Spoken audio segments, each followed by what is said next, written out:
pagi, perkenalkan saya Tidak Leni, saya menulis pada pagi hari ini. Baik Bu, sekarang kita akan melakukan pemeriksaan fisik pada bayi Ibu ya Bu. Iya Bu. Sebelum melakukan pemeriksaan fisik, saya mau bertanya terlebih dahulu ya Bu terhadap Ibu. Iya.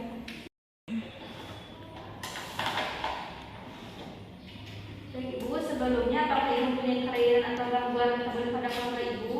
Tidak Bu, tidak. Dan apakah Ibu punya kelainan seperti jantung, diabetes, hipertensi?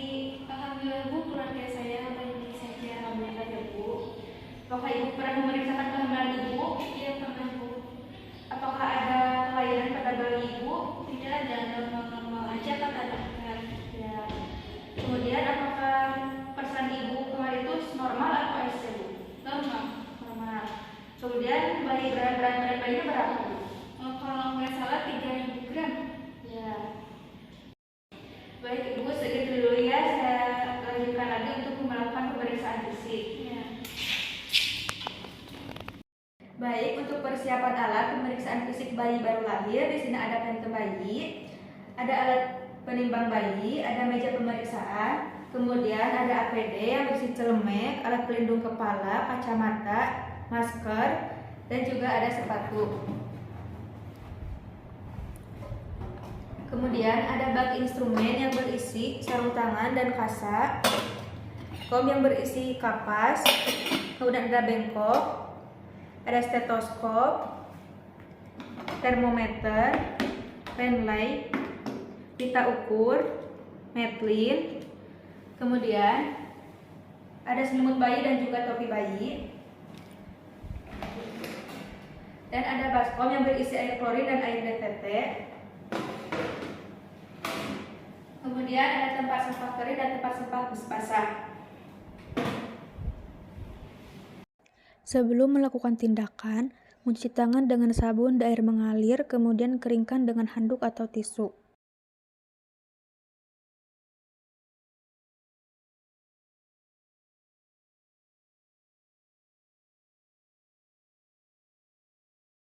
Sebelumnya kita memakai APD terlebih dahulu. Yang pertama ada masker, kemudian menggunakan celemek.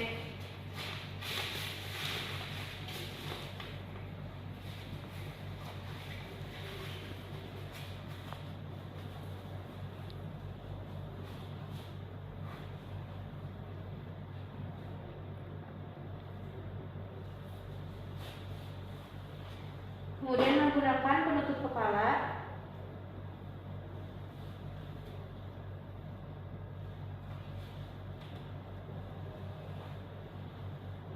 Kemudian menggunakan kacamata. Dan yang terakhir menggunakan sepatu.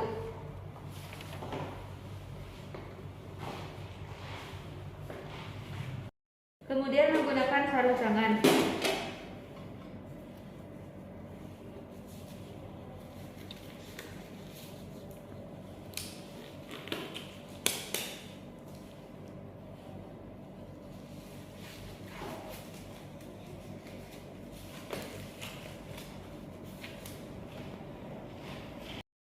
Menempatkan bayi pada tempat yang rata, bersih, dan hangat.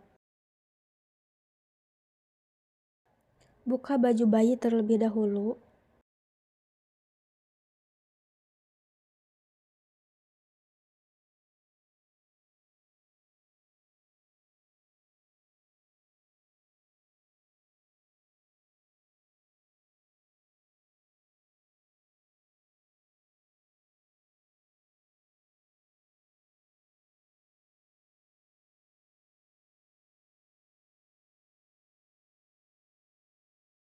Memeriksa keadaan umum bayi.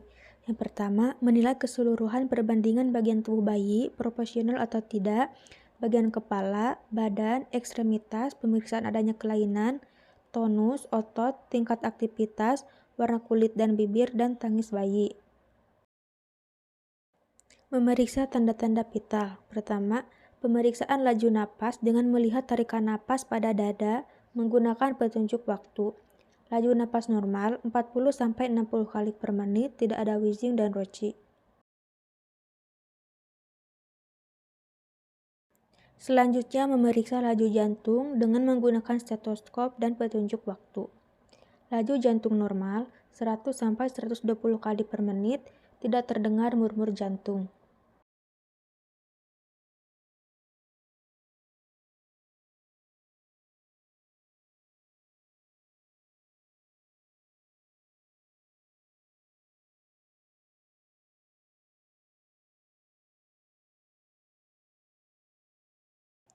Selanjutnya, memeriksa suhu dengan menggunakan termometer aksila. Suhu normal 36,5 sampai 37,2 derajat Celcius.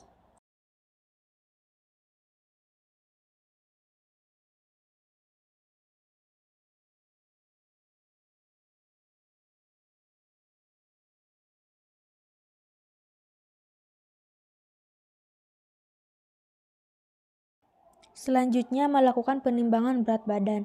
Sebelum menimbang bayi, letakkan kain pada timbangan agar bayi tidak kehilangan panas. Berat badan normal 2.500 sampai 4.000 gram.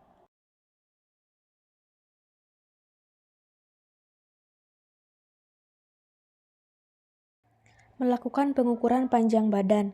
Pengukuran dilakukan dari ujung kepala sampai ke tumit. Panjang badan normal adalah 48 sampai 51 cm.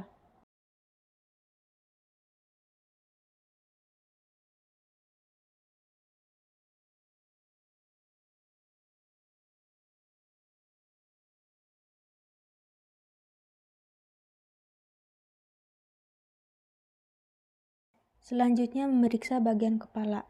Memeriksa fontanel ubun-ubun, fontanel anterior, dan fontanel posterior. Memeriksa sutura untuk memastikan adanya molase, penonjolan atau daerah yang mencekung, periksa adanya kelainan baik karena trauma persalinan atau adanya cacat kongenital. Selanjutnya, mengukur lingkar kepala.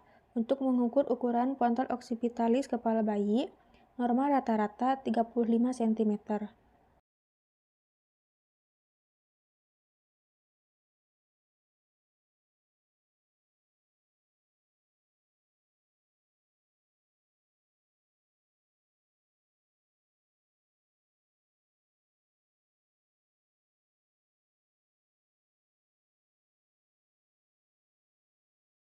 Selanjutnya memeriksa mata. Pertama, bersihkan kedua mata bayi dengan kapas DTT, kemudian dilihat simetris atau tidak, dan dilihat tanda-tanda infeksi. Menilai adanya strabismus, kebutaan, seperti jarang berkedip atau sensitivitas terhadap cahaya berkurang, katara kongenital apabila terlihat pupil yang berwarna putih.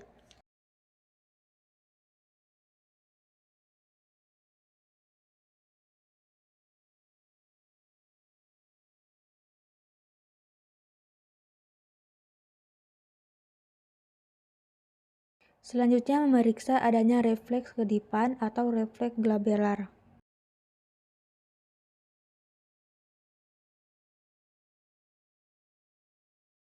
Selanjutnya memeriksa telinga, dihubungkan dengan letak dengan mata dan kepala serta ada tidaknya gangguan pada pendengaran. Selanjutnya memeriksa hidung dan mulut, memeriksa bibir dan langit-langit, memeriksa adanya kelainan kongenital seperti labiositis, palatositis, dan labiopalatositis.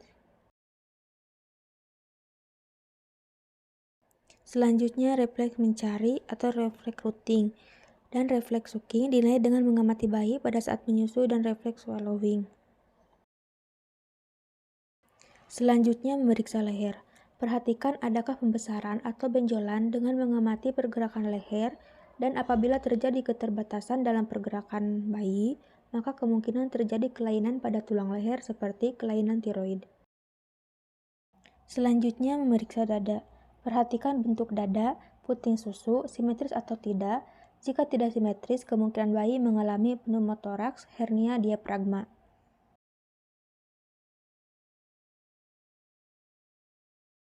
Selanjutnya mengukur lingkar dada bayi. Lingkar dada normal 30-38 cm.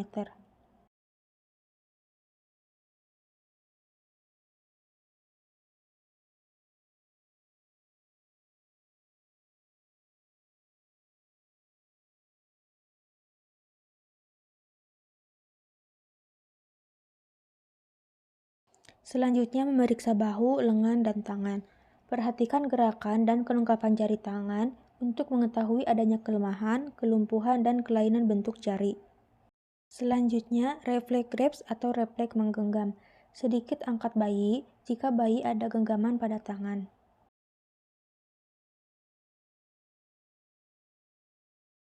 Selanjutnya, mengkaji adanya refleks. Yang pertama, adanya refleks Moro. Lakukan rangsangan dengan suara keras, yaitu pemeriksaan bertepuk tangan. Selanjutnya, adanya refleks walking atau stepping. Bayi sedikit diangkat dan dipijakan pada tempat datar, dilihat apakah ada pergerakan pada bayi atau tidak. Selanjutnya, memeriksa bagian perut.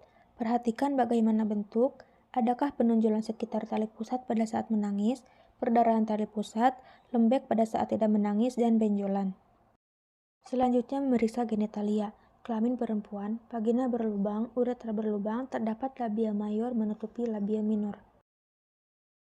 Selanjutnya, memeriksa tungkai dan kaki. Periksa pergerakan normal, tampak normal, simetris atau tidak, kelengkapan jumlah jari kaki. Selanjutnya, Babinski refleks. Kaki bayi seperti dikelitiki dan lihat apakah ada respon dari bayi atau tidak.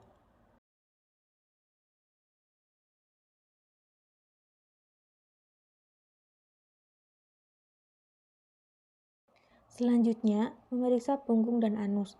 Observasi dan lakukan perabaan pada punggung untuk memastikan tidak adanya cekungan atau benjolan atau spina bifida, pembengkakan atau ada cekungan. Selanjutnya, memeriksa anus. Pastikan adanya lubang anus dan telah mengeluarkan mekonium. Selanjutnya, memeriksa kulit. Vernix, yaitu lapisan pelindung bayi yang mirip seperti keju yang tidak perlu dibersihkan karena menjaga kehangatan tubuh bayi. Dilihat warna kulit dan bibir, pembengkakan atau bercak-bercak hitam, dan tanda lahir. Setelah selesai dilakukan pemeriksaan, bayi kembali dikenakan baju dan dilanjut dengan membereskan alat-alat.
Membuka sarung tangan dan rendam di air klorin dan cuci tangan di air mengalir.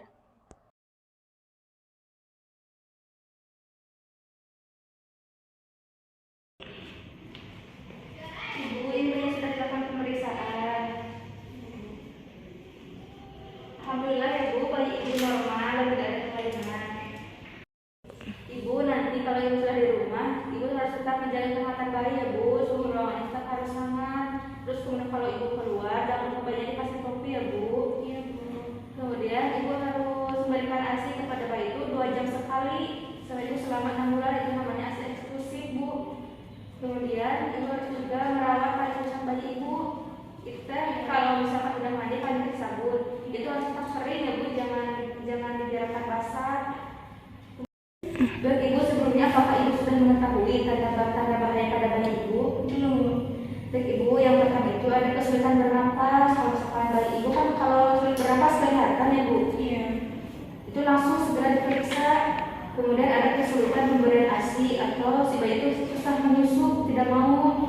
Kemudian warna kulitnya itu kebiruan. Kan warna bayi yang biasa itu warna kemerahan ya. Kalau misalkan warna kebiruan itu harus segera diperiksa. Kemudian bayi terus menerus menangis. Kemudian ada bengkak pada mata atau ada lendir. Itu harus segera diperiksa. si bayi itu baru diambil selama 3 hari ya Bu, itu merupakan tanda-tanda bahaya pada bayi. Kalau misalkan yang saya tadi sebutkan terjadi pada bayi ibu harus segera memeriksanya ke tenaga kesehatan ya Bu. Iya.